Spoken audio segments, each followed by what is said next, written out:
Hello, everyone. Welcome to another episode of Finding the Roots. I'm Elias, and you may see, if you're looking at the screen, that I'm not in the picture. There is an altar here. And I'm going to show you a simple way to do a small, simple altar setup. And I'm going to give you a few examples of what altar setups like this can be used for.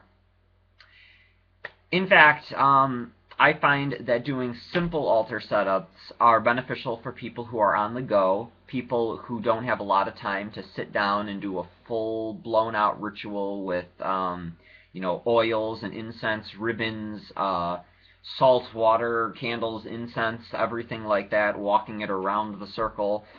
And if they just want to meditate with an altar, if they just want to get the basis, the feel of things, I'm going to show you how I do that.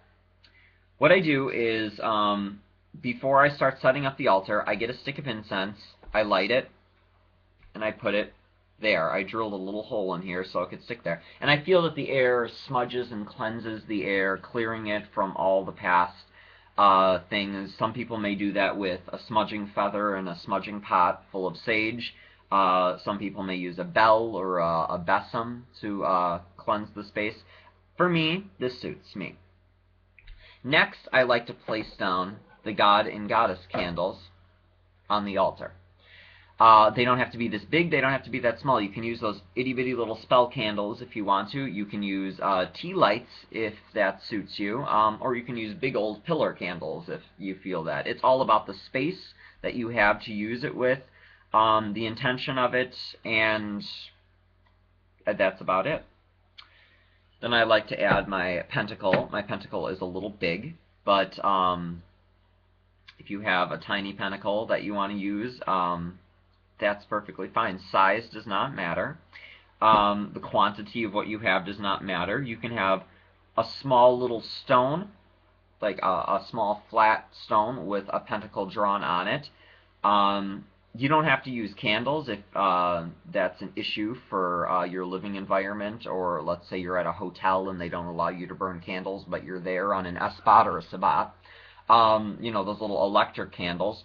Or you can just have little statues or pictures of the goddess and god that you align with. Like, for example, when you evoke them, you can place down the goddess statue, and then you can place down the god statue. Or you can have little picture frames up there, or maybe a stone that resonates with them. It's all about the intention and what you feel right with. I also like to add my working candle. It's just a yellow candle that I've had for quite a while.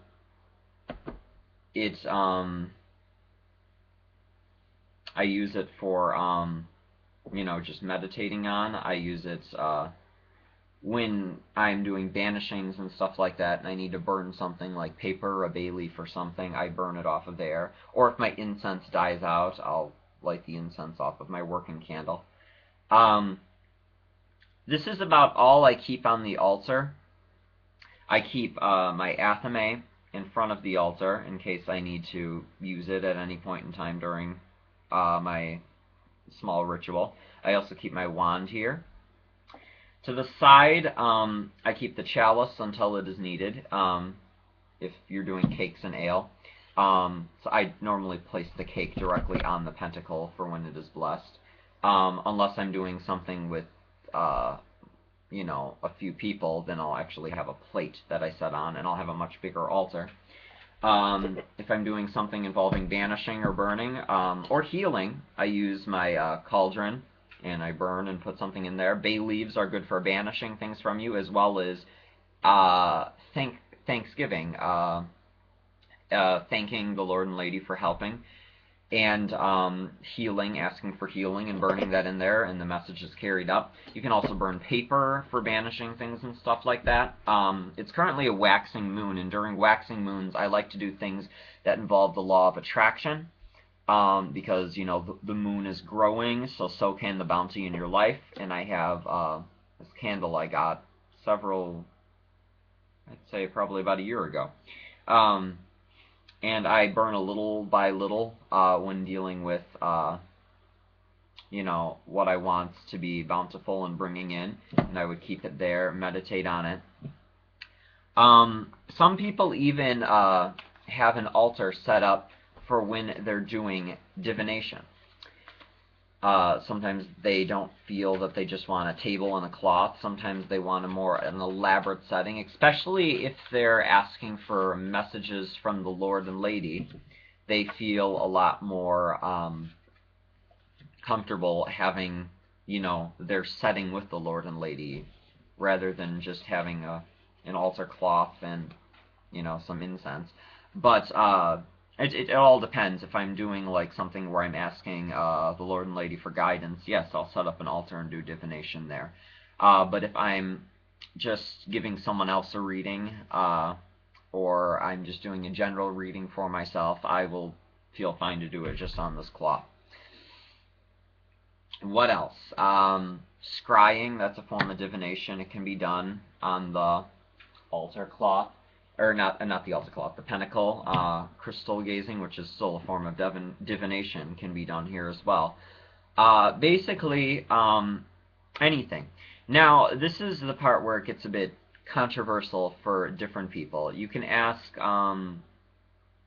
anyone who's pagan, Wiccan, this question, and I guarantee you, each and every one of them will tell you you should do it differently. For me, when doing spell work, I always feel that I need to be protected. I don't, however, feel I need to do a full-blown out circle of the 5 elements and everything like that. What I do when doing spell work is I take my athame, I salute, or I take my wand. It depends on my mood. I salute the east and I draw the circle. If I'm doing full moon or sabbats, I go docile. If I'm doing dark moon, I go widdershins. Then I call the quarters based on docile or widdershin as well. I'll call on east, south, west, and north during sabbats or full moons, and during dark moons I'll do north, west, south, and east. A lot of people say that you should always do the 5-element blessing, which I will talk about in a later video, where you take the incense, the candle, the water, the salt, and the spirit candle around the circle to build 5 extra walls of protection. I feel that that may be necessary in some cases, like when doing full rituals, with cakes and ale and a group of people, doing a meditation, doing a talk with them, a craft perhaps, just doing the full charge of the god and goddess and everything like that. Yes, I do feel if you're doing a formal occasion, you should do it to its fullest. But if you're just doing something simple and you want to get the feel of it, I feel that calling the 4 quarters is sufficient. And this is basically how I do things. Everyone is entitled to do them differently. What you see here, take what you have seen and heard, use it, change it, disregard it. I'm just here to show you how I do things, and kind of lead you to my roots. Thank you for watching, and blessed be.